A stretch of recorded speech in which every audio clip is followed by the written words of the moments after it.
ମା ତାରିଣୀ ଘଟଗାଁକୁ କେଉଁଠାରୁ ଆସିଥିଲେ? କୁହାଯାଏ ଯେ ପୁରାତନ କାଳରେ କାଞ୍ଚି ନାମକ ରାଜ୍ୟରେ ମା ତାରିଣୀ ପୂଜା ପାଉଥିଲେ ଏବଂ କାଞ୍ଚି ରାଜ୍ୟର ରାଜକୁମାରୀ ପଦ୍ମାବତୀଙ୍କୁ ପୁରୀ ରାଜା ପୁରୁଷୋତ୍ତମ ଦେବ ବହୁତ ଭଲ ପାଉଥିଲେ। କିନ୍ତୁ ପୁରୀ ରାଜା ପୁରୁଷୋତ୍ତମ ଦେବ ରଥଯାତ୍ରାରେ ଠାକୁରଙ୍କ ରଥରେ ଛେରା ପହଁରା ବା ଝାଡୁ ମାରୁଥିବାର ଦେଖି କାଞ୍ଚି ରାଜା ନିଜ ଝିଅ ପଦ୍ମାବତୀଙ୍କ ହାତ ବିବାହ ପାଇଁ ନ ଦେଇ ଅପମାନିତ କରିଥିଲେ। ଏହାର ପ୍ରତିଶୋଧ ନେବା ପାଇଁ ପୁରୀ ରାଜା କାଞ୍ଚି ରାଜ୍ୟ ବିରୁଦ୍ଧରେ ଯୁଦ୍ଧ କରି ପ୍ରଥମ ଥର ହାରି ଯାଇଥିଲେ। ପ୍ରଭୁ ଜଗନ୍ନାଥ ପୁରୀ ରାଜାଙ୍କ ସ୍ୱପ୍ନରେ ଆସି କହିଲେ, କାଲି ସକାଳେ ଯେଉଁ ଘର ଛାତ ଉପରେ ଦଣ୍ଡମାଳ ଟଙ୍ଗା ହୋଇଥିବ ତାକୁ ସେନାପତି କରିଲେ ତୁମେ ନିଶ୍ଚୟ ଯୁଦ୍ଧରେ ଜୟଲାଭ କରିବ। ସତକୁ ସତ ରାଜା ସକାଳେ ଉଠି ଦେଖିଲା ପରେ କେନ୍ଦୁଝର ରାଜକୁମାର ଗୋବିନ୍ଦ ଭଞ୍ଜଙ୍କ ଛାତ ଉପରେ ଦଣ୍ଡମାଳ ଟଙ୍ଗା ହୋଇଥିଲା।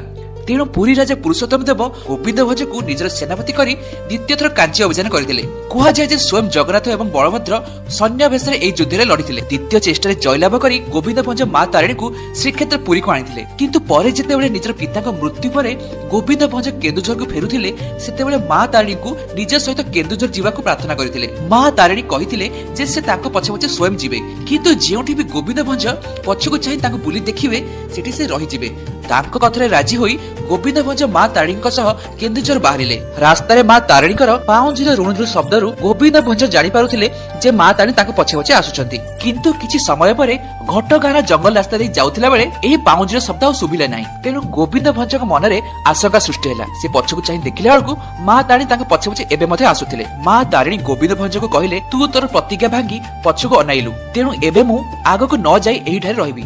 ତୁ ଏହି ଘଟଗାଁ ଜଙ୍ଗଲରେ ମୋର ମନ୍ଦିର ନିର୍ମାଣ କରି ପୂଜା କର। ସେବେଠାରୁ ମା ତାରିଣୀ ଘଟଗାଁରେ ଏହି ମନ୍ଦିରରେ ପୂଜା ପାଇ ଆସୁଛନ୍ତି।